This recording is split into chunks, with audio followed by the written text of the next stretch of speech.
오늘도 말씀 프린트물을 보겠습니다. 갈라디아서 1장 13절 14절입니다. 내가 이전에 유대교회에 있을 때에 행한 일을 너희가 들었거니와 하나님의 교회를 심히 박해하여 멸하고 네 동족 중에 여러 영갑자보다 유대교를 지나치게 믿어 내 조상의 전통에 대하여 더욱 열심히 있었으나. 요한계시록을 보는 바른 안경 16번째 시간, 예수님의 몸된 교회 목요 이야기 성경학교 366번째 시간이 됩니다.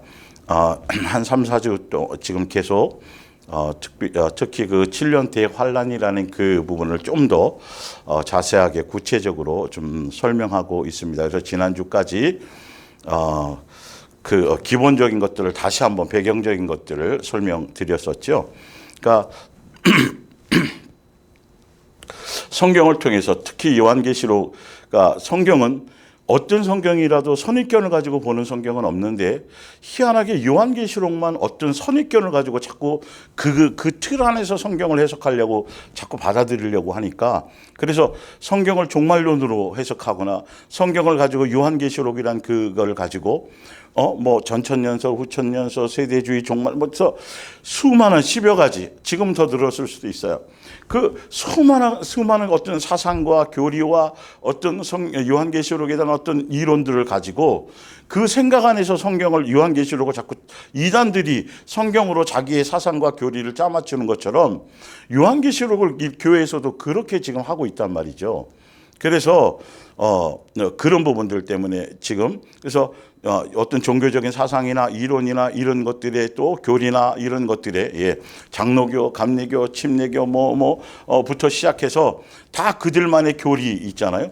그 교리를 따라가고 그 사상을 따라가거나 철학자나 신학자들이 어떤 연구한 그런 이론들을 성경 자체에 해야 되는데, 그렇게 따라가다 보면 오리를 범하고 예수님과 원수가 되어지고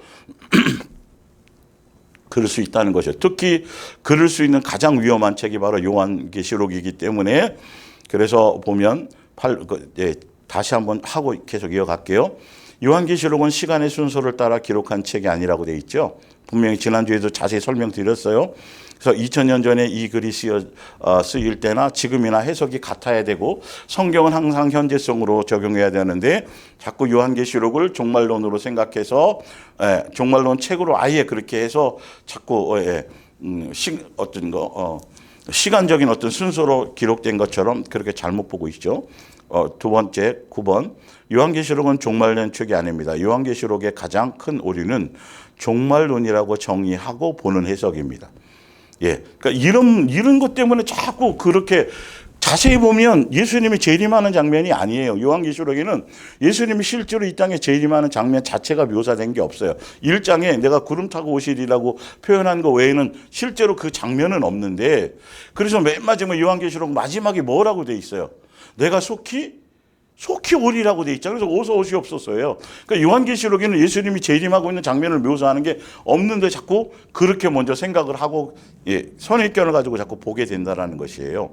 그것뿐만 아니라 수많은 것들이 선입견을 가지고 보니까 자세히 보면, 그래서 7년 대환란이라는 것도 오늘 마지막으로 정확하게 11장과 요한계시록 11장 12장이 바로 메시아닉 주의들의 사상이 그들이 주장하는 7년 대환란의 성경적인 근거가 요한계시록 11장과 12장에 나오거든요. 그걸 자세히 쭉 한번 제가 읽으면서 성경적인 근거를, 그들이 주장하는 성경적인 근거를 그러니까 성경적으로, 그래서 그들이 그 7년 대환란이라는 그것이 성경적으로 너무 그거는 미약하고 그건 그렇게 볼 수 없는 거라는 것들을 제가 증명을 해드리면서 11장 12장의 그 말씀이 구체적으로 그럼 어떻게 요한계시록의 성경 자체에 기록된 내용들을 바르게 보는 방법이 어떻게 보는 것인가를 제가 오늘 정확하게 그 부분까지 함께 설명을 드릴 겁니다. 요한계시록 1장을 봅니다. 그래서 요한계시록이 처음 쓰여진 첫 번째 1절에 예수 그리스도의 계시라. 이는 하나님이 그에게 주사 반드시 속히 일어날 일들을 그 종들에게 보이시려고. 9절에 나 요한은 너의 형제요 예수의 환난과 나라와 참음에 동참하는 자라. 하나님의 말씀과 예수를 증언하였으므로 말미암아 반모라는 섬에 있었더니. 마찬가지예요.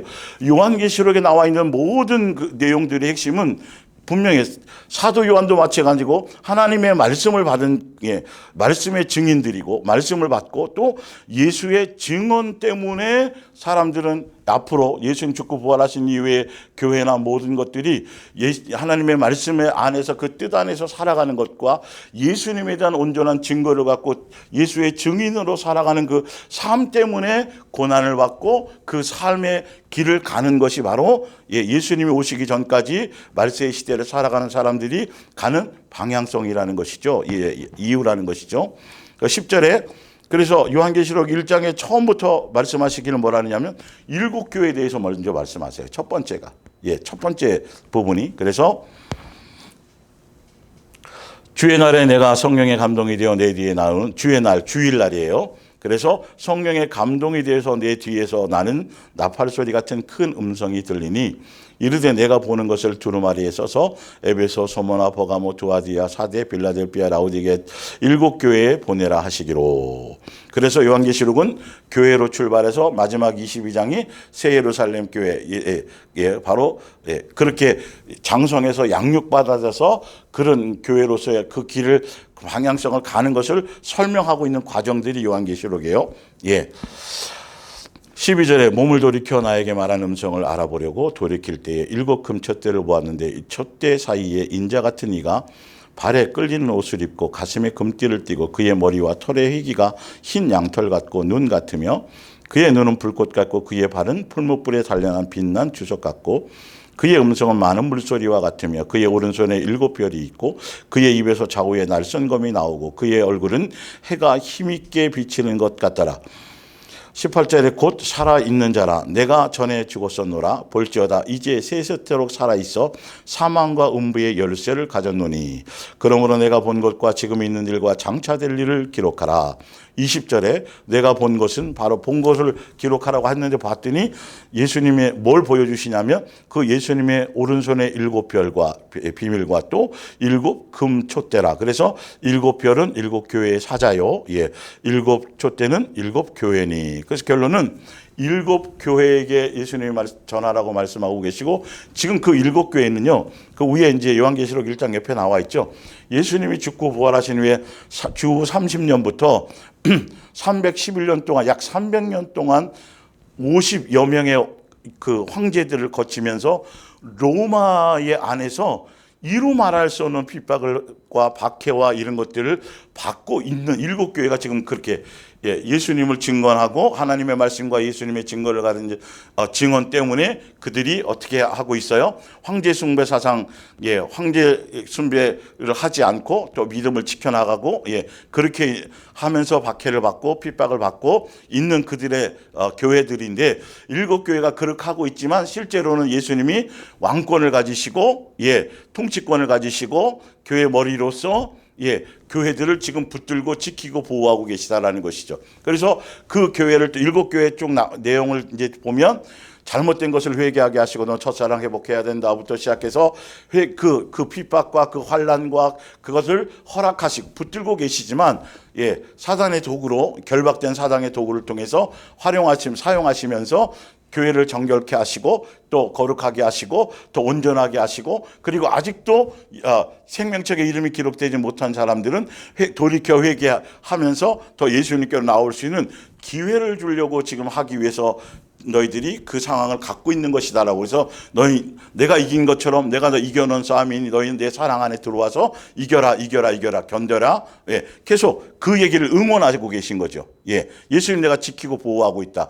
너희는 멸망하는 것이 아니라 내가 지키고 내가 내 목적과 의도가 바로 너희를 정결케 하는 것이고 잘못된 것을 돌이키게 하시면 이런 것들에 대해서 7교회 쭉 설명하고 있는 것이잖아요. 그게 대표성이에요. 요한계시록에 나온 7교회만 교회가 아니라 지금 우리도 똑같은 상황 속에서 그런 일들을 그런 일들을 예수님이 붙들고 계시고 교회 머리로서 붙들고 계시면서 그 일들을 행하고 계시다라는 내용을 지금 요한계시록은 계속 이제 그 설명해 나가고 있는 것이죠. 그래서 4장에는 사실은 그것을 잘 이기고 통과한 사람들에게 4장에는 예수님 앞에 섰을 때 그 영화로움 같은 걸 설명하고요.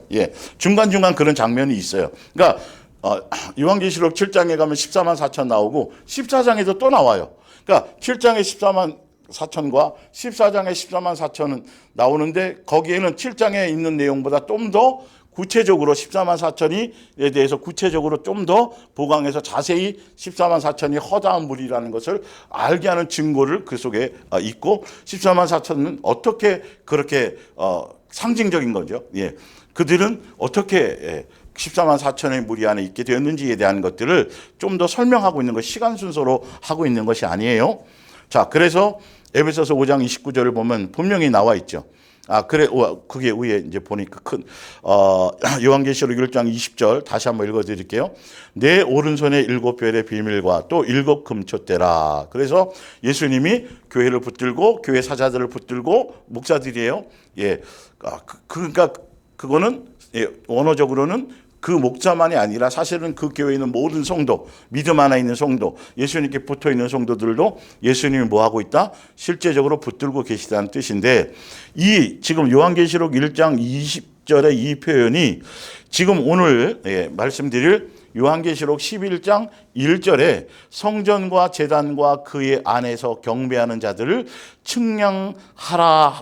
하라고 말씀하시는 그 영적인 의미와 같다라는 거예요. 측량하라는 의미는 내 소유로 삼겠다, 내가 지키겠다.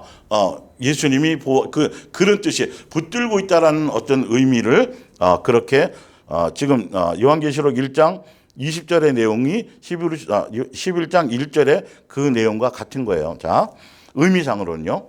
에베소서 5장 29절 누구든지 언제나 자기 육체를 미워하지 않고 오직 양육하여 보호하시기를 그리스도께서 교회의 함과 같이 하나니. 근데 30절에 우리는 그 몸의 지체임이라. 예수님께서 이 땅에 예수님의 교회를 세웠는데 그 예수님의 몸된 교회를 어떻게 하고 계시다고요?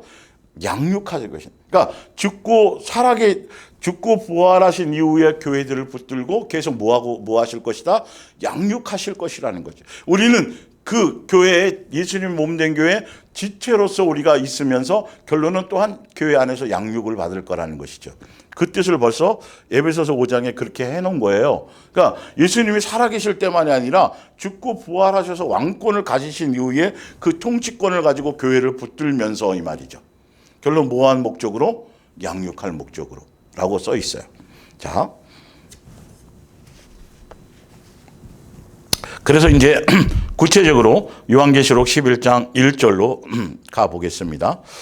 1절 또 내게 지팡이 같은 갈대를 주며 자와 같은 역할이죠. 말하기를 일어나서 하나님의 성전과 제단과 그 안에서 경배하는 자들을 뭐 하라 그래요? 측량하래요. 경배하는 자들을 측량하라니까 사람이 키가 얼마고 몸무게 얼마고 그게 아니라 그런 뜻이 아니죠. 그래서 그 사람들 하나하나를 예수님께서 헤아리고 붙들고 계시다는 의미겠죠. 그러나 2절에 성전 바깥 마당은 측량하지 말고 그냥 두어라. 이것은 이방인에게 주었은즉 그들이 거룩한 성을 42달 동안 짓밟으리라. 이 2절의 표현이 뭐냐면 예수님이 실제로 붙들고 있지만 바깥 마당은 측량하지 말라, 그냥 두어라. 그것은 이방인들에게 주었은즉 외부적인 박해를 예수님이 그런 고난이 있을 거고 이런 일들이 있을 거고 너희들이 양육을 위해서 지금 요한계시록 1장 20절에 말하고 쭉 7교회 얘기하는 것처럼 똑같이 그런 내용이에요. 예. 그래서 42달 동안 그래서 3년 반이죠, 사시죠. 그래서 날짜로 계산하면 1260일인데 42달 동안이라는 걸 갖고 있는 3년 반이라는 42달이죠. 42달. 달수로 똑같아요. 3년 반을 달수로 생각한 42달이라는 의미의 영적 의미의 상징은 뭐냐 하면 가끔. 그러니까 300년 동안 7교회가 50명의 그 황제들을 통해서 끝없이 핍박을 받았는데 그 중에 12명의 황제들에게서 특별히 더 이로 말할 수 없는 박해를 받은 것이죠. 중간중간에 살만한 거예요. 그러니까 교회가 끊임없이 박해 속에만 있다라면 아무도 살아날 사람이 없어요. 그러니까 그거 마찬가지로 42달이라는 것은 종종 너희들에게 교회들에게 어떤 그런 어려움과 너희들의 양육을 위한 어떤 것들이 박해나 핍박이나 이런 것들이 있을 것이라는 거예요. 42달 동안 그들이 거룩한 성을 42달 동안 뭐 하리라? 짓밟으리라. 근데 요한계시록 13장에 또 읽어보면 똑같이 나와요. 똑같은 표현이 나오는데 그건 또한 허락되어져서라는 표현까지 나와요. 그러니까 지금 요한계시록 1장의 7교회를 향해서 말씀하시는 그들이 너희가 그냥 이유 없이 막 그것이 아니고 내 어떤 의도와 목적 안에서 그래서 너희들이 이런 길을 가야 되는 거야. 그러면서 그것을 예수님이 그러나 뭐 하고 있다? 너희들을 측량하고 있다. 너희들을 붙들고 있다. 그렇게 얘기하시는 거예요. 자, 그러면서 그 요한계시록 11장 위에 보면 요한복음 2장 13절이나 누가복음 21장 5절 보면 예수님이 성전에 예루살렘 성전에 들어가셔가지고 이제 예루살렘에 들어가서 요한복음 2장에는 예수님이 이제 두 번 이제 그 성전을 정화하는 장면이 나오는데 요한복음은 두 번째 마지막 예수님이 잡혀 가시기 전에 이제 그 성전을 정화하는 장면이고요.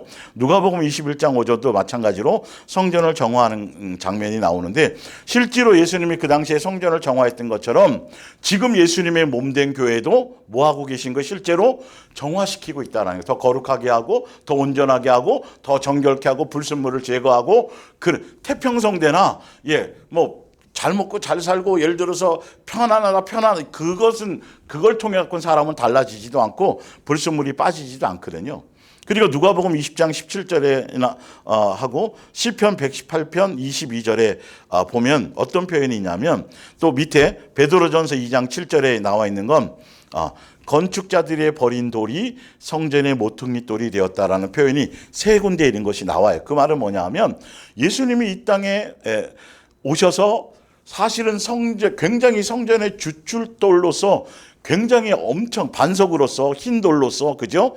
하나님의 아들로서 구세주로 메시아로 오셨는데 어떻게 되어졌어요? 사실은 예수님을 버린 돌로 사람들은 예수님 십자가에 못 박고 한찮게 여기고 예수님을 다 따르지 않고 그렇게 건축자들이 제대로 귀한 돌인데도 불구하고 주춧돌로 제대로 해서 제대로 건축을 해야 되는데 예수님을 그렇게 버려버린 건축자들이 버린 쓸모없는 돌이 되고 말았던 거죠. 그러나 예수님이 죽고 부활하심으로써 뭐가 되었다?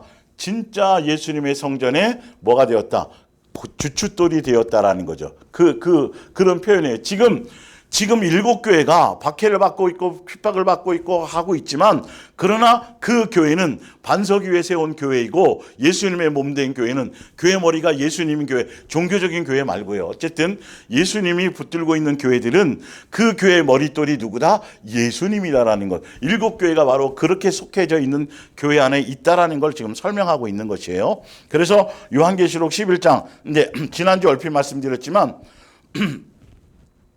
7 나팔을 불 때 8장 9장은 이스라엘 백성이 출애굽할 때처럼 10가지 재앙으로 이 땅에 나팔을 불어서 경고의 나팔을 불어서 육해수천 해가지고 육지와 바다와 강과 이렇게 해서 수많은 지진과 기근과 황충과 뭐 이런 걸로 끊임없이 8장 9장이 그거예요. 끊임없이 사람들에게 경고해서 너 돌이켜라, 정신 차려라, 나에게 돌아와야 된다, 회개해야 된다. 그런 것들이 지금 자연 모든 현상 가운데도 마찬가지고, 그래서 그런 일들이 전쟁이나 기근이나 뭐 여러 가지 뭐 재난이나 이런 자연 재해부터 일반적인 어떤 그런 것들을 통해서 끊임없이 예수님이 경고하시는 나팔을 불어서 경고하는데, 그러니까 실제로 그 나팔을 부는 자들은 그것도 예수님 뜻 안에 있는 자들은 그걸 나팔로 알고 정신 차려야 되겠구나. 예수님이 뭔가 진행하시려고 하고 있구나. 곧 오시겠구나. 그래서 예수님을 향해서 가고 있는 것이고, 그리고 사단이나 뭐 다른 사람들, 아직 예수님 따르지 않는 사람들에게는 뭐 하고 있냐면 너 돌이켜 회개해야 돼. 곧 예수님이 너에게 심판을 하실 거야. 그 나팔이거든요, 사실은요. 그러니까 그렇게 했는데도 사실 그래서 10장에 보면 9장 마지막에 보면 회개하지 않더라.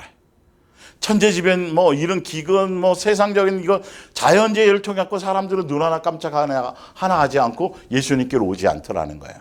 그래서 10장에 뭐가 나오냐면 이제 천사들이 천사 중에 하나가 두 발을 바다에 또 땅에 해서 오른손에 두루마리 책을 가졌는데 그게 성경을 얘기하는 거거든요. 그래서 사도 요한에게 성경 그 두루마리 책을 받아 먹으라는 거예요. 꿀송이처럼 달게 받아 먹. 그 말은 뭐냐면 하나님의 말씀과 예수의 증언을 가진 너희들이 이게 자연인이나 어떤 재앙이나 뭐 어떤 뭐 이런 걸로 가지고는 사람들은 예수님께로 오지 않고 눈도 깜짝하지 않으니까 네가 예수님의 말씀을 가지고 그건 사도 요한뿐만 아니라 하나님의 말씀과 예수의 증언을 가진 예수님의 자녀들이 양육 받으면서 그 안에서 삶의 현장에서 전도에 미련한 방법처럼 예수님으로 말미암아 삶에서 말씀을 가지고 말씀 안에서 온전히 살아가고 말씀을 증거라는 건 나가서 뭐 전도 그 뜻만이 아니라 삶의 현장에서 예수님이 양육받아지고 예수님 안에서 내가 변화되어지고 새 사람 되어지고 빛을 발하고 짠맛을 내고 하는 그걸 통해서 예수님을 증거하는 참된 증인으로서의 삶을 통해서나 사람들에게 복음이 전해지기도 하고 그러나 나는 그 순간에도 양육받기도 하고 뭐 이런 것들이 있잖아요. 그죠? 그런 것들을 얘기하는 그 장면들이 나와요. 두루마리 먹고 꿀송이처럼 내가 달고 근데 그래서 10장이고 11장에 이제 그것에 대한 구체적인 설명이 교회 안에서 이런 일들을 그 말씀을 증하고 하나님의 말씀과 예수에 대한 증언을 가지고 또 예수님이 양육하심을 가지고 그 안에서 그렇게 살아가게 될 때에 교회들은 이런 어려움도 당하고 이런 일들이 있을 거지만 그러나 내가 너희들을 이런 장면들이 이렇게 이어서 나오는 거예요. 설명 스토리상으로는 그렇게 되어져 있어요. 볼게요. 11장 다시 봅니다. 그래서 2절에 성전 바깥마당은 측량하지 말고 그냥 두어라. 예수님이 이건 허락해 놓았다라는 거예요. 외부적인 박해나 이런 것들은요. 그래서 이방인에게 주었은즉 그들이 거룩한 성을 42달 동안 짓밟으리라. 그래서 42달은 영적인 의미가 뭐냐면 가끔 그런 박해와 어려움들이 있을 거라는 것이죠. 3절에 내가 나의 두 증인에게 권세를 주리니 그들이 굵은 베옷을 입고 그러니까 두 증인이 세례 요한도 그 약대털 옷을 입고 한 것처럼 회개하라 천국이 가까웠다 그러면서 교회들이 또 우리가 삶의 현장을 통해서 예수님의 말씀과 증언을 가지고 계속 회개를 촉구하고 예수님께 돌아오게 하고 정신 차리게 하기 위해서 삶을 통해서 그런 것들을 얘기하는 거예요. 그래서 베옷을 입었다고 그러는 거죠. 자, 내가 나의 두 증인에게 권세를 주리니 그들이 굵은 베옷을 입고 1260일을 예언하리라. 42달은 교회가 박해받는 것을 그렇게 42달이라고 상징적으로 표현한 것이고 그 42달을 1260일로 설명할 때에는 매일 있는 삶에서의 양육과 교회들이 예수님의 말씀대로 살아가고 증언하고 삶의 현장에서 살아가는 삶의 열매들을 얘기하는 것이고 그러니까 숫자적인 것 42달을 표현하고 1260일을 표현한 같은 거예요. 같은 기간이지만 표현하는 의미가 이건 핍박을 받거나 박해를 받거나 그런 고난도 있거나 그런 것들을 가끔 삶 속에 그런 것들이 너에게 경고성이나 여러 가지로 주어질 것이다라는 것이고 그러나 너희는 그 안에서 매일매일 복음 안에 말씀 안에 양육을 받고 또 세상을 향해서는 사실은 이 삶의 현장에서는 오히려 빛을 발하면서 소금 맛을 내면서 사람들이 내 삶을 보고 예수님께로 돌아올 수 있는 그런 증언된 삶을 살 수 있는 그런 기회를 갖는 거라는 걸 같은 것을 그런 의미로 지금 설명한 거예요. 1260일이라는 의미는 이 부분이 12장에 1260일이 나와요. 그것이 11장의 내용이 12장에 왜 11장에 이런 일들이 구체적으로 왜 그런 일들이 너희가 당해야 되고 이런 일이 있느냐 하는 것을 12장을 통해서 설명하고 있는 거예요. 그러니까 11장의 1260일과 뒤에 보면 12장의 1260일이 같은 내용을 설명하고 있는 거예요. 증언하고 말씀을 전하고 매일 말씀대로 살아가고 매일 양육받고 있지만 그러나 그것이 곧 뭐냐?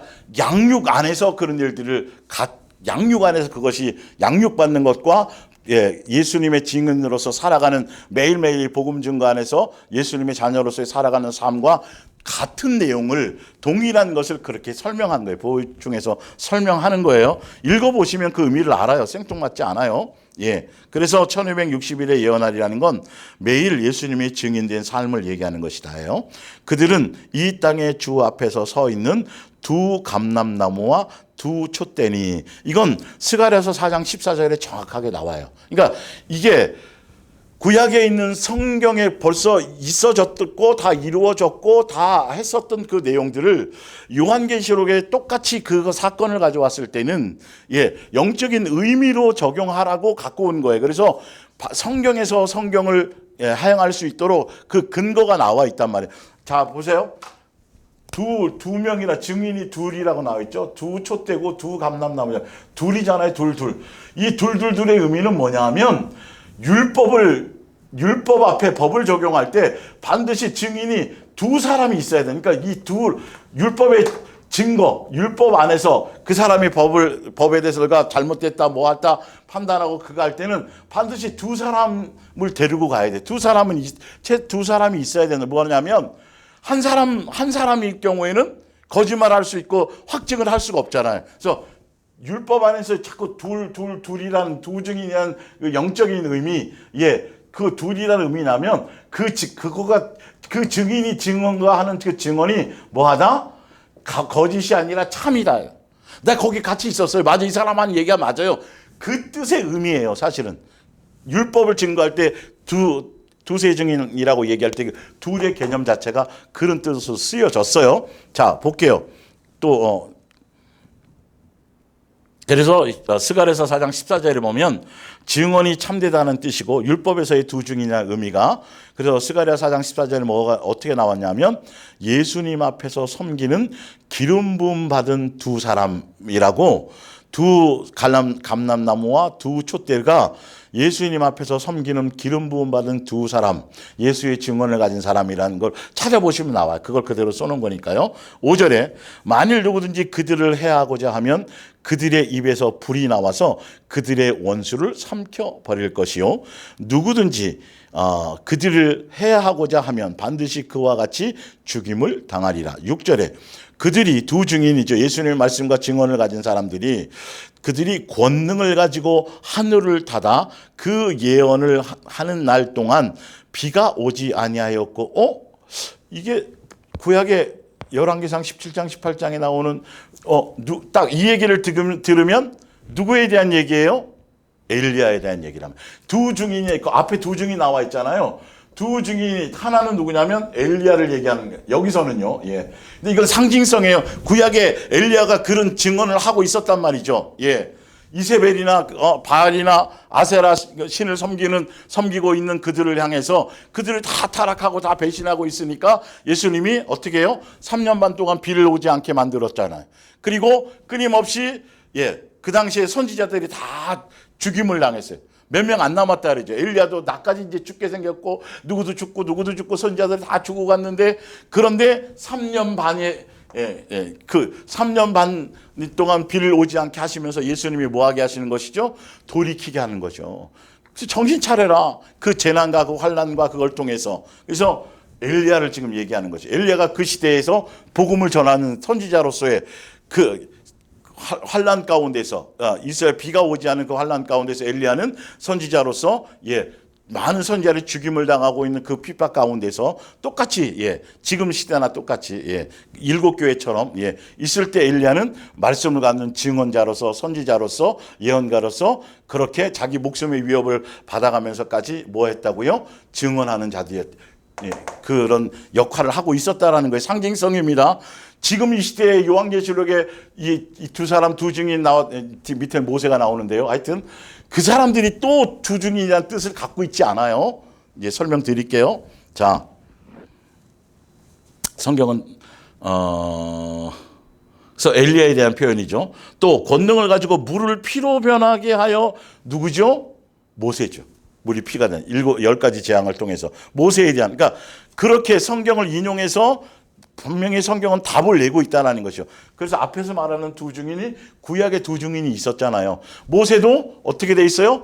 예, 바로에게 포로 생활하고 있던 그들에게 가가지고 복음을 전하고 말씀을 선포하고 해가지고 뭐 하죠? 출애굽시키는 역할을 했잖아요. 예, 마찬가지예요. 예수님의 증거를 그래서 너 가라. 내가 바로에게 가서 이렇게 얘기해라. 그래서 그 예수님이라는 증언을 갖고 말씀을 갖고 당연히 죽을 수 있는 거잖아요.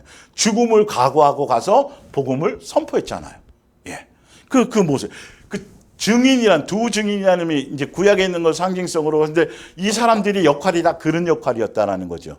그래서 지금 교회 안에서 지금 7교회뿐만이 아니라 지금 예수님의 붙들고 계신 그 교회 안에서의 삶들은 세상을 향해서는 빛을 발하는 것이고 세상을 향해서는 소금의 짠맛을 내는 것이고 그것이 곧 예수님의 삶을 통해서 빛과 소금의 역할을 한다는 건 예수님의 사랑을 나타내고 그러나 그 안에서 내가 양육받으면서 그렇게 삶의 예수님을 증거를 갖고 예수님의 영광을 드러내고 예수님의 모습을 그리스도의 향기요 그리스도의 편지요 예수님의 증인된 삶으로서의 살아가는 삶에 대한 영적인 의미를 설명하고 있는 거예요. 그러나 여기는 이렇게 표현되어 있죠. 그래서 물로 피로 변하게 하고 아무 때든지 원하는 대로 여러 가지 재앙으로 땅을 치리로다. 이게 바로 모세에 대한 표현이란 말이죠.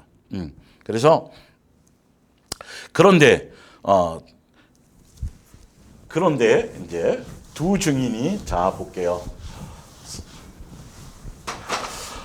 이 두 증인이 신약에 정확하게 나오는 데가 있는데 그 밑에 써놨죠. 마태복음 17장 5절에 변화산이 나와요.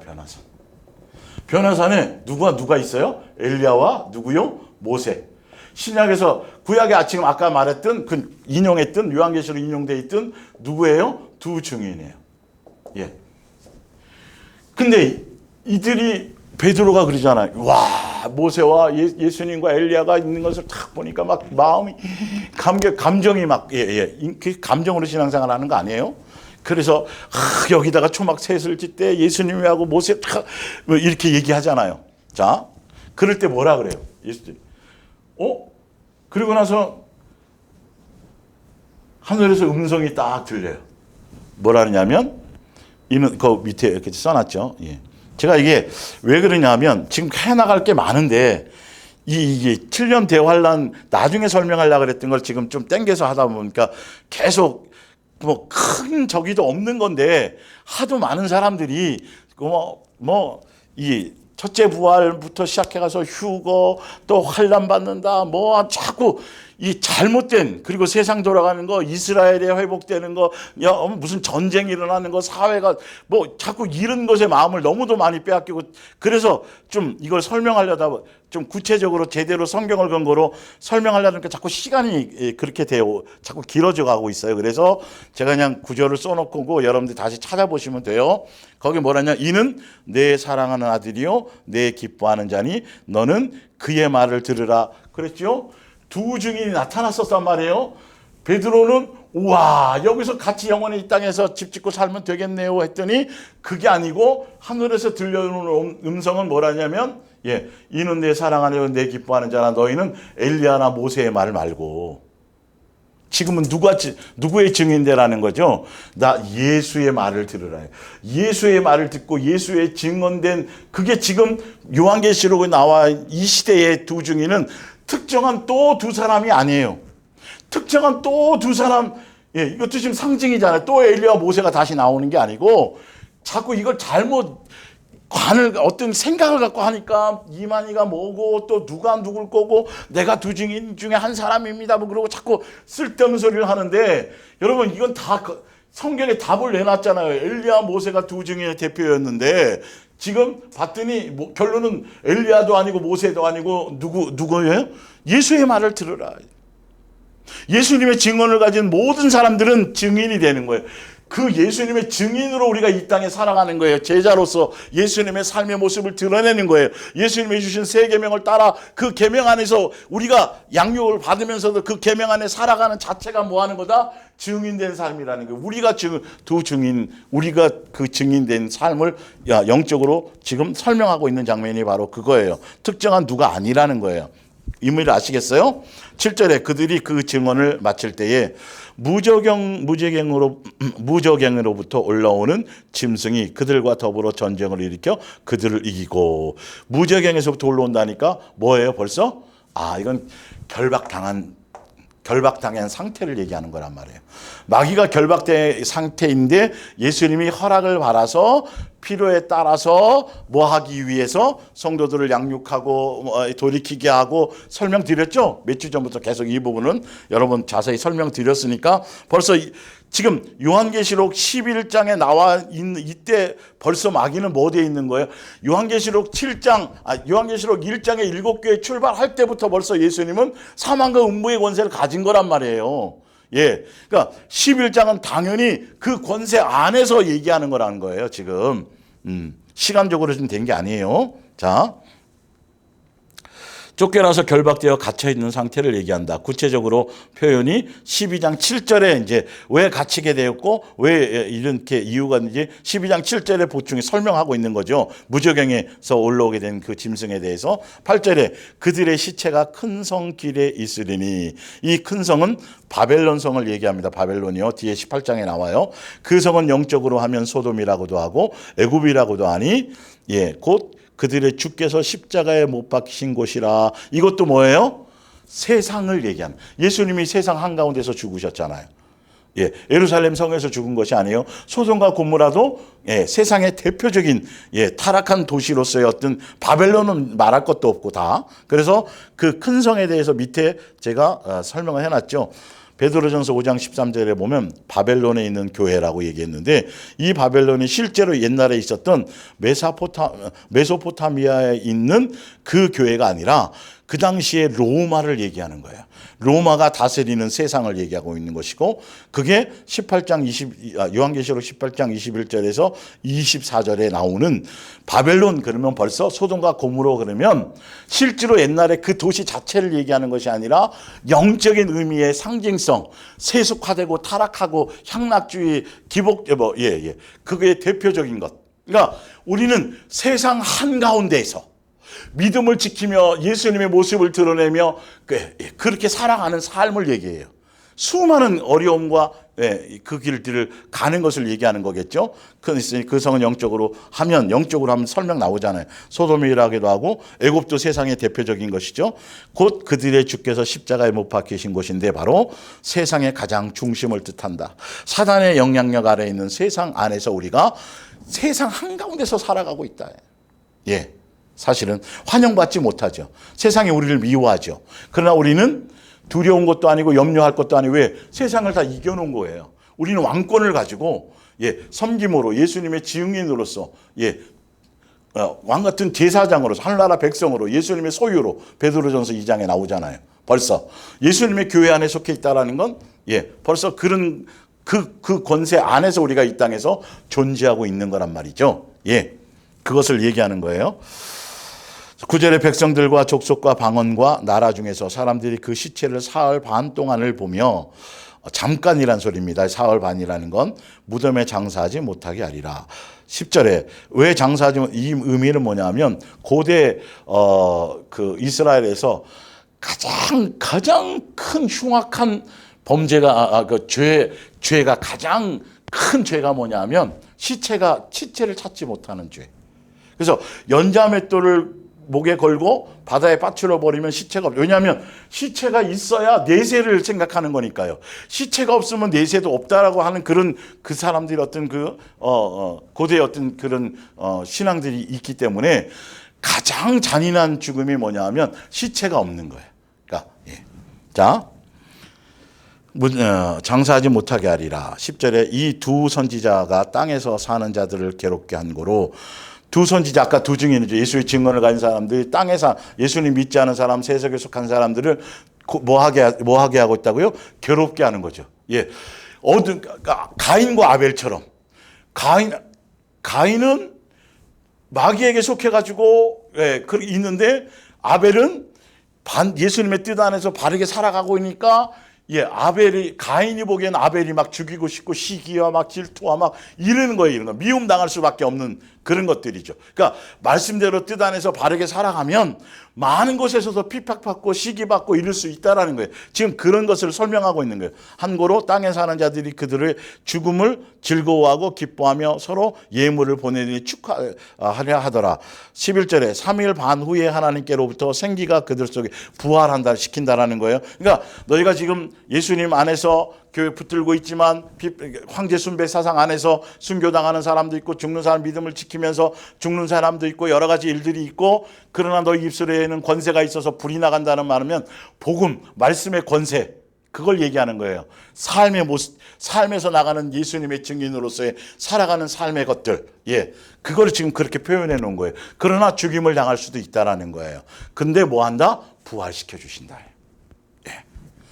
생기가 그들에게 들어가며 그들이 발로 일어서서 구경하는 자들이 크게 두려워하더라. 세상 사람들이 보고 두려워하는 거죠. 12절에 하늘로부터 큰 음성이 있어 이리로 올라오라 함을 그들이 듣고 구름을 타고 하늘로 올라가니 그들의 원수들도 구경하더라. 13절에 그때에 큰 지진이 일어나서, 실제적인 지진이 아니고 그 장면을 보고 두 증인을 죽였는데 예수님이 그래서 막 좋아하고 서로 선물 주면서 막 교회를 핍박하고 박해하고, 지금도 그런 나라가 굉장히 많잖아요. 불태우고 막 그러면서 자기네들끼리는 예배드린 사람들 거기에 폭탄 터뜨리고 그러면서 자기네들끼리는 좋아하고 막 핍박하고 막 하고 있지만, 그러나 예수님 아래 붙들려 있는 그들은 예수님이 다시 살리시고 부활을 시킨다는 거죠. 그런 것들을 보면서 그들은 오히려 두려워하고 큰 지진이 나서 성 10분의 1이 무너지고 지진에 죽은 사람이 몇 명이다? 7천이다. 여기서 지진이라는 것은 땅에 사는 사람들, 예수님을 믿지 않고 그랬던 사람들이 그걸 보면서 부활하는 장면을 보면서 그들에게 뭔가 땅에서의 변화가 일어나기 시작한다라는 것이죠. 자, 그러면서 그 남은 자들이 그 지진에 그것에 남은 자들이 두려워서 영광을 하나님께 돌려, 지진 때문에 돌린다는 게 아니고 실제 지진이 아니라 그런 것들의 증언을 보면서 그들이 두 증인과 그리스도의 증언들을 가진 사람들이 삶의 모습을 보면서 그들이 것들을 통해서 그걸 통해서 그들의 영향을 받아서 10분의 1 정도만, 이건 다 상징성입니다. 아주 적은 숫자만 죽임을 당하고 나머지 남아있는 10분의 9는 7천 명만 죽고, 그러니까 엘리야 시대에는 7천 명만 살았다고 돼 있잖아요. 그럼 나머지는 다 죽은 자들, 영적으로 죽은 자들이라는 의미잖아요. 바알에게 무릎 꿇고 그랬던 거잖아요. 바알에게 무릎 꿇지 않은 자 7천인데 여기서는 반대예요. 7천 명만 그렇게 되고 나머지들은 어떻게 되었다? 회개해서 예수님께 영광 돌리고 그렇게 되었다라는 걸 얘기하는 거예요. 그런 일들이 있을 수 있다, 일어날 거라는 것이죠. 그래서 그 남은 자들이 두려워하여 영광을 하나님께 돌리더라. 14절에 둘째 화는 지나갔으나 보라 셋째 화가 속히 이르리로다.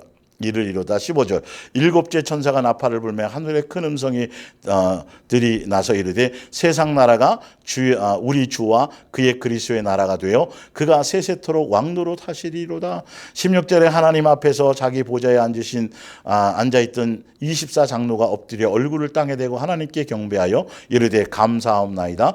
옛적에도 계셨고 지금도 계신 주 하나님 곧 전능하신 이여 친히 큰 영광을 잡으시고 왕노릇 하시는도다. 18절에 이방인들이 분노하며 주의 진노가 내려 죽은 자를 심판하시며 종 선지자들과 성도들과 또 작은 자든 큰 자들이나 주의 이름을 경외한 자들에게는 상을 주시며 또 땅을 망하게 하는 자들을 멸망시키실 때에로소이다 하더라. 이에 하늘에 있는 하나님의 성전이 열리니 성전 안에 하나님의 언약궤가 보이며 또 번개와 음성들과 우레와 지진과 큰 우박이 있더라.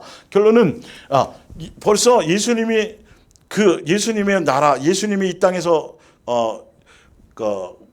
함께 우리가 왕노릇 한다라는 그 의미 자체를 나오고 있는데, 우리는 지금 이 땅에서 많은 사람들을 예수님 주신 그 권세와 그 능력을 가지고 그걸 가지고 이 땅에서 벌써 예수님의 나라는 왕으로서 벌써 왕권을 가지고 이 나라를 통치하고 계시고 교회를 통치하고 계시단 말이죠. 예.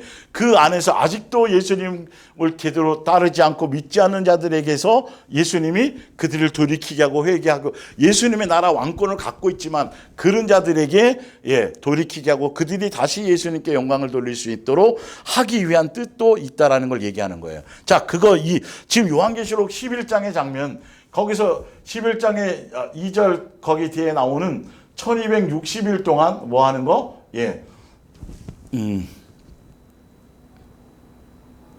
예언하는 거죠. 예언하는 거. 예언하는 이 말씀을 증거하고 하는 동안에 거기서 이제 두 증인이 나오고 두 증인이 죽임을 당하고 나니 부활하는 거잖아요. 지금 이것이 지금 7년 환란에 1260일 동안 7년 환란에 뭐다? 첫 번째 전반기 3년 반의 환란을 얘기하는 거라고 지금 얘기하고 있어요. 예.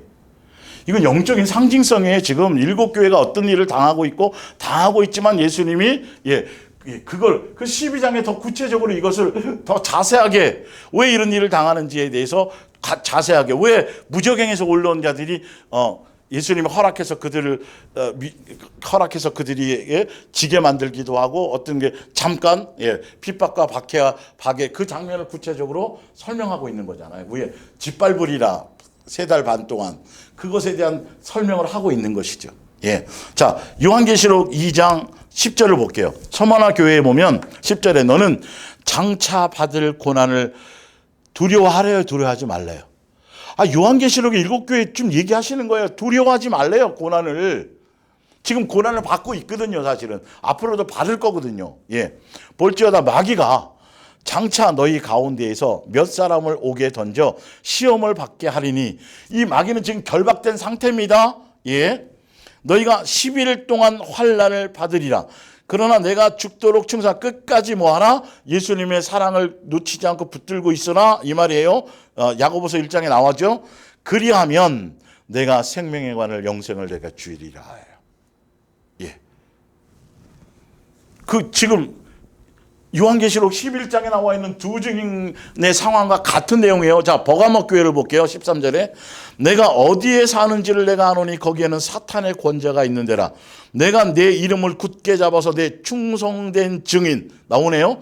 특히 여기서는 안디바가 너희 가운데 곧 사단이 사는 곳에서 죽임을 당할 때에도 나를 믿는 믿음을 저버리지 아니하였도다. 이게 두 증인이나 마찬가지예요. 안디바가 초대교회에 있는 그 교회 버가모 학교의 안디바는 예수님의 말씀과 황제 숭배하지 않고 끝까지 믿음을 지켜서 뭐 했어요? 사단의 그 권자, 세상의 그 권세 안에서도 황제 숭배 사상 안에서도 그래서 죽임을 당했다라는 거잖아요.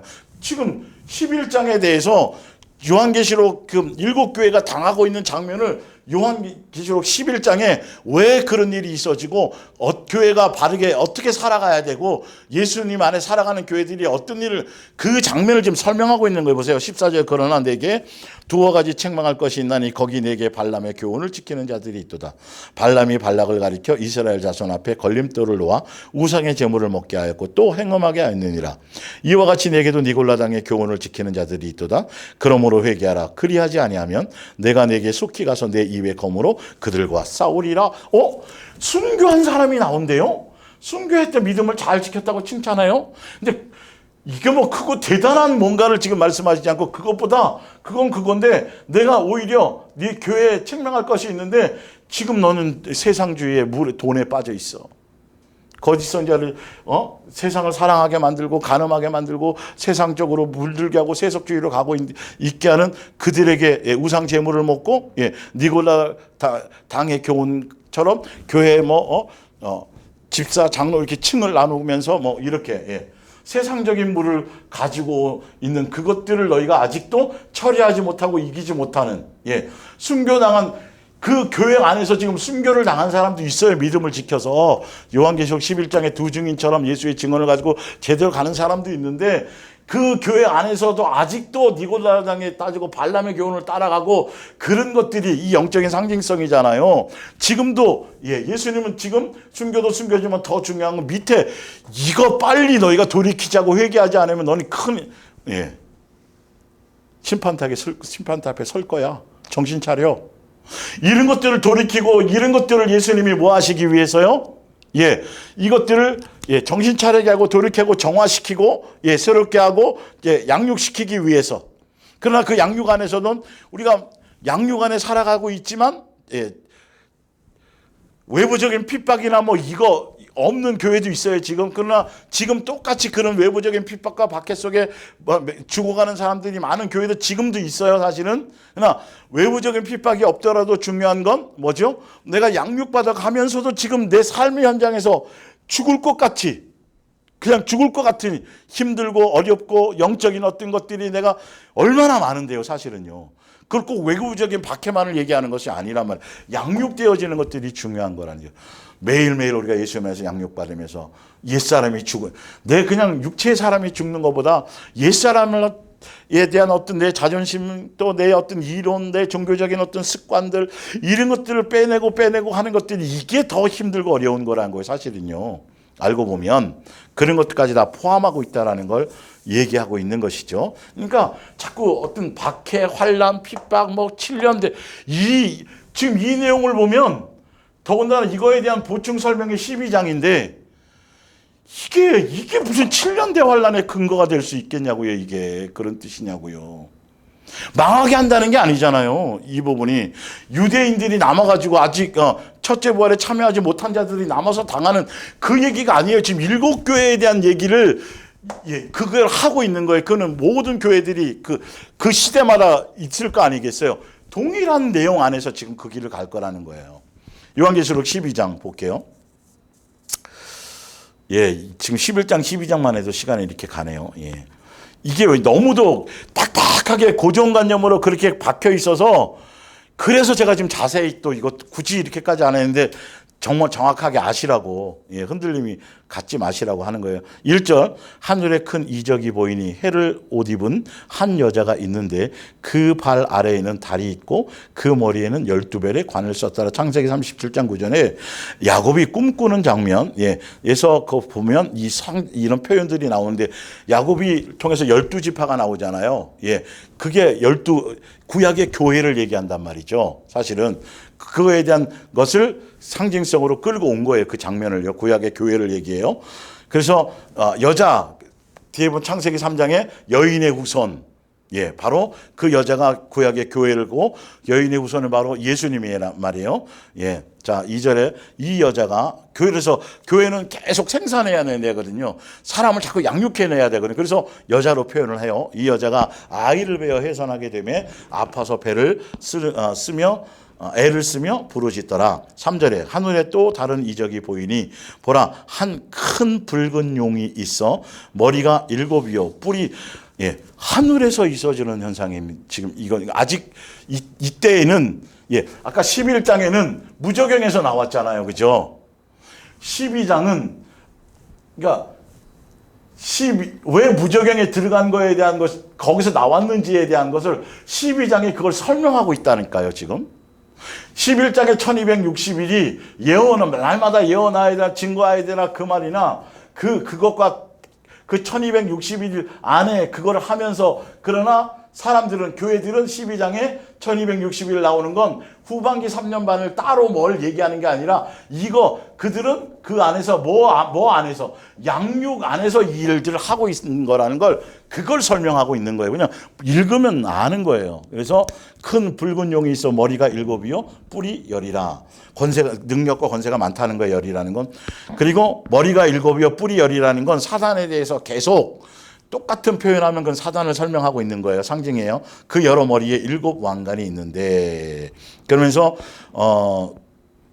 아까 11장 7절에 무저경에서 나온 거 나오죠. 그거에 대한 구체적인 표현하고자 하는 부분이에요. 그게 바로 무저경에서 나온 그것이 누구냐? 붉은 용이 용이란 말이에요. 용이었는데 붉은 용인데 무저경에서 나왔다는 걸 얘기하고 있어요. 그래서 13장에 보면 두 짐승과 연결이 되고 그래서 큰 붉은 용의 구체적인 활동 내용이 요한계시록 13장에 나온다는 거예요. 자, 시간 돼서 읽어보시면 그냥 아시게 돼요. 그 꼬리가 하늘의 별 3분의 1을 끌어다가 땅에 던지더라. 용이 해산하려는 여자 앞에서, 그러니까 이때까지는 권세를 갖고 있었어요. 예, 권세 3분의 1 권세를 가지고 막 하고 막 교회를 박해하고 막 실제 그때는 권세를 가지고 하고 있었던 거죠. 예수님이 올 걸 못 오도록 막 방해하는 것들, 구약의 모든 것. 용이 해산하는 여자 앞에서 그가 해산하면 그 아이를 삼키고자 하더니.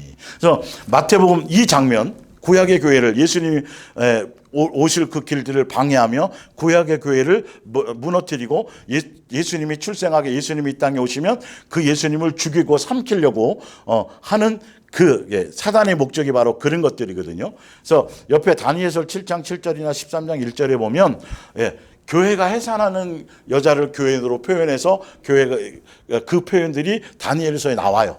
그걸 인용한 거예요, 그대로. 자, 마태복음 23장을 한번 볼게요.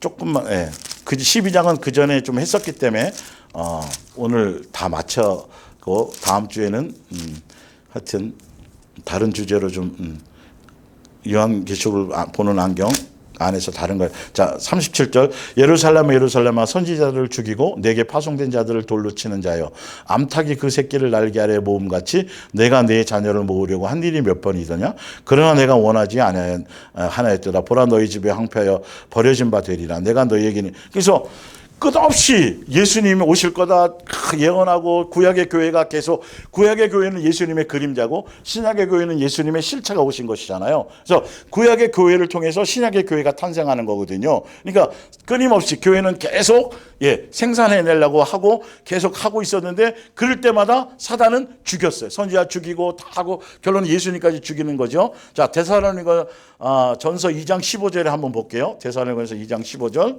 지금 큰 붉은 용이 예수님이 잉태돼서 예수님이 이 땅에 오셔서 오실 그 모세가 올 때도 다 미리 다 죽여버렸잖아요. 알고. 그러니까 바로를 통해서도 예수님 오니까 어린아이 다 죽여버리라 그래서 미리 알고 그랬던 것처럼 2장 14절 형제들아 너희가 그리스도 예수 안에서 유대에 있는 구약의, 지금으로 말하면 구약의 교회겠죠. 신약의 교회가 탄생하기 전에 하나님의 교회들을 본받은 자 되었으니 그들이 유대인들에게 고난을 받은 것과 같이 너희도 너희 동족에게서 동일한 고난을 받았느니라. 유대인은 주 예수와 선지자들을 죽이고 우리를 쫓아내고 하나님을 기쁘시게 하지 아니하고 모든 사람에게 대적되어 우리가 이방인에게 말하여 구원받게 함을 그들이 금하여 자기 죄를 항상 채우매 노하심이 끝까지. 그래서 구약의 교회가 예수님이 하고 나서도 계속 유대인들과 그들을 통해서 끊임없이 신약의 교회 안에 침투해가지고도 계속 신약의 예수님의 몸된 교회가 계속 탄생하지 못하도록, 교회가 자식을 신약의 교회 성도들을 자꾸 나오지 못하도록 끊임없이 와서 박해하고 방해하고 이방인들을 그런 것들을 했다라는 걸 얘기하고 있어요. 사도행전 7장 51절을 여러분 찾아서 읽어보시면 그 내용이고요. 그래서 5절에 여자가 아들을 낳으니 이는 장차 철장 나오는데 그 아들이 누군지 보면 금방 알죠. 철장으로 만국을 다스릴 남자라. 그 아이를 하나님 앞과 그 보호자 앞에서 예수님 부활 승천하신 것이죠. 잡아 죽이려고 했는데 결론은 죽였는데도 결론은 뭐예요? 예수님은 부활하신 거예요. 그것처럼 아까 요한계시록 11장에 있는 예수님의 증거를 가진 사람들이 증하다 보면 죽을 수도 있고 순교당할 수도 있지만 7교회 그 당시에 죽은 사람들이 많거든요. 있지만 그들이 예수님이 다시 살리실 것이다. 예수님이 붙들고 있다라는 것이죠. 그들이 그 죽음을 통해서 세상에 있는 사람, 아직 믿지 않은 사람들이 두려움을 갖고 부활하는 걸 보고 살리는 걸 보고 그들이 10분의 1만 죽임을 당하고 나머지는 오히려 정신을 차리고 예수님께 영광을 돌리며 돌아오는 역사들이 생겨나더라는 거예요. 천재, 자연재해 뭐 이런 걸로는 아무리 8장 9장의 역사에도 끝에 가서 회개하는 자가 없었는데 말씀을 먹고 이 말씀을 가진 증인들이 그 삶을 통해 갈 때 뭔가 가정에서부터든지 어디서부터든지 실제로 예수님의 증거가 나타나서 변화가 있고 회개하며 예수님께 나오게 되더라 이 말인 거예요. 자, 그러면서 해드렸죠. 이거 오전에 여자가 아들을 낳으니 이는 장차 근데 6절에 그 여자가 광야로 도망하며 거기서 1260일 동안에 그를 모아요.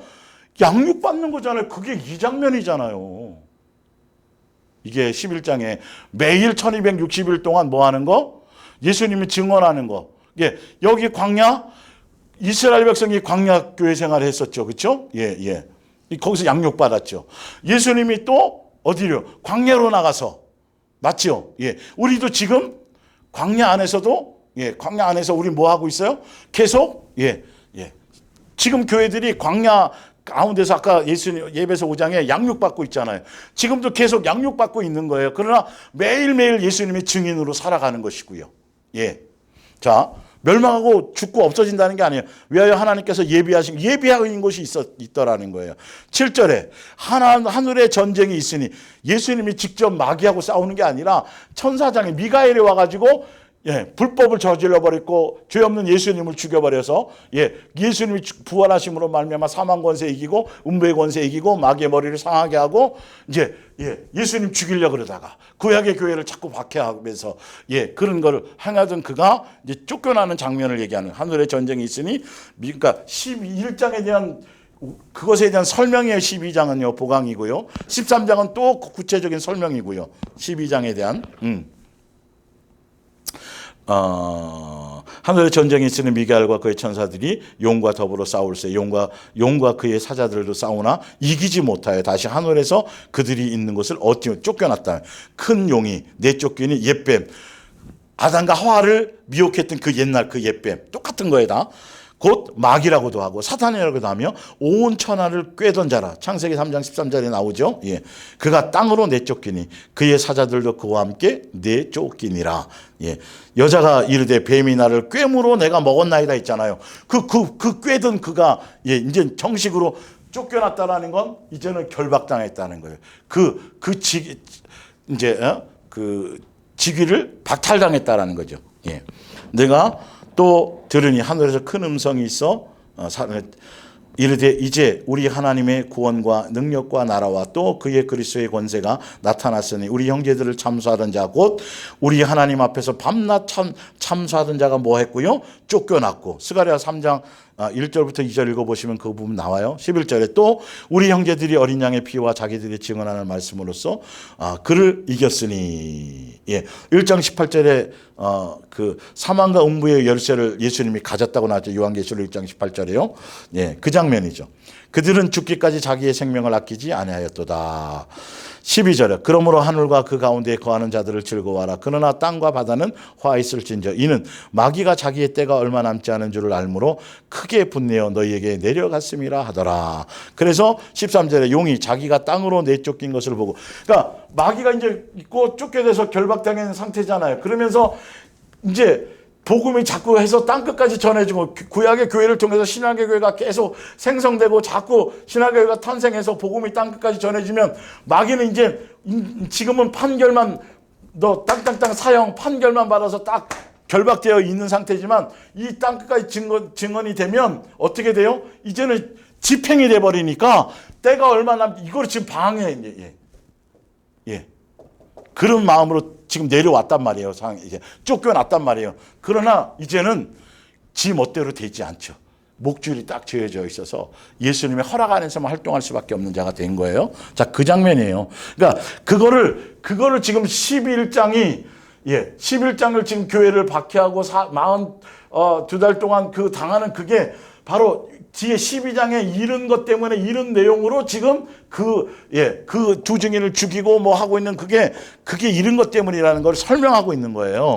전반기 후반기 따로따로도 아니고요. 보면 자, 그래서 그러므로 13절에 용이 자기가 땅으로 내쫓긴 것을 보고 남자를 낳은 여자를 구약의 교회들이죠. 통해서 세 사람은 생선돼서 자꾸 교회를 방해하고 있는 거죠. 그 여자가 큰 낳은 여자를 박해하는지라. 그렇지만 14절에 보면 그 여자가 큰 독수리의 두 날개를 받아 광야 자기 곳으로 날아가 거기서.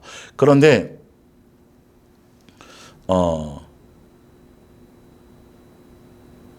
그 뱀의 낯을 피하여 한때 두때 반때 이것도 3년 반 1260일의 내용을 갖고 있는 거죠.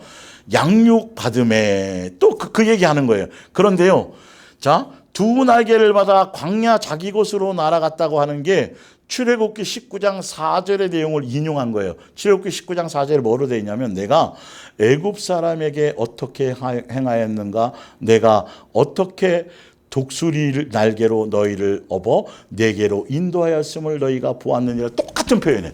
이스라엘 백성들을 출애굽시킨 그 과정이 뭐냐면 독수리의 두 날개로 너희들을 글로 옮긴 거라는 거예요. 지금 마찬가지고 교회가 예수님 안에서 복음을 전하고 예수의 증거를 갖고 있고 하면서 양육받으면서 환난도 가끔 때때로 핍박도 받고 환난도 받고 하지만 사단이 그것을 계속 방해하면서 방해하면서 그것을 하고 있지만 예수님은 따로 두 날개 안에 보호해서 지키고 계속 뭐 하게 하신다? 양육받음에 부족함이 없도록 잘 양육받도록 예수님이 역사해 주신다. 15절 여자의 뒤에서 뱀이 그 입으로 물을 강같이 토하며 여자를 물에 떠내려. 이거는 물을 강같이 토했다는 거, 세상 풍조, 세상 쾌락, 이거 세상에 대한 이걸 얘기하는 거예요. 변화, 세상에 물들겠다는 뜻이에요. 영적으로 땅이 여자를 도와 그의 입을 벌려 용의 입에서 토한 강물을 삼키니 용이 여자에게 분노하여 돌아가서 그 여자의 남은 자손 곧 하나님의 계명을 지키며 예수의 증거를 가진 자들과 더불어 싸우려고 바다 모래 위에 서 있더라. 두 증인이었죠. 그래서 그 예수님의 증거를 가진 사람들이 지금 요한계시록에 있는 7교회들이 사실은 그런 거 안에서 지금 이렇게 당하고 11장에 있는 걸 12장에 그걸 설명하면서 하고 있는 거예요. 마지막으로 이제 히브리서 10장 또 베드로전서 1장 쭉 이제 읽어드리면 이게 이 히브리서 10장의 내용과 베드로전서 1장의 내용이 곧 뭐냐면 지금 11장과 12장 요한계시록의 7교회가 예수님이 붙들어주고 있는 안에서 측량된 상태 안에서 허락하셔서 예수님이 하고자 하는 본질적인 내용이 베드로도 또 사도 바울도 이렇게 설명하고 있다라는 거예요. 히브리서 10장 32절 처음으로 그리스도를 알게 되던 때의 아름다운 날들을 언제까지나 잊어버리지 마십시오. 또 무서운 고난을 겪으면서도 주님과 함께 이겨낸 그 사실들을 기억하십시오. 7교회가 결론은 이거예요. 지금도 우리는 예수님의 몸된 교회 안에서 앞으로 이렇게 살아가는, 꼭 외부적인 핍박 또 이 아니더라도 벌써 우리는 그 양육 안에서 이런 것들을 가고 있는 거예요. 33절 어떤 때 여러분은 조롱을 당하기도 하고 매를 맞기도 하였으며 또 어떤 때는 그런 고통을 당하는 사람들에게 동정을 베풀기도 하였습니다. 감옥에 갇힌 자들과 아픔을 함께하고 또 여러분의 재산을 다 빼앗긴다 해도 기쁨으로 견뎌낸 일도 있었습니다. 그렇게 할 수 있었던 것은 하늘에 있는 더 좋은 것이 영원히 여러분의 것이 되어 기다리고 있음을 믿기 때문입니다. 하늘에 대한 소망으로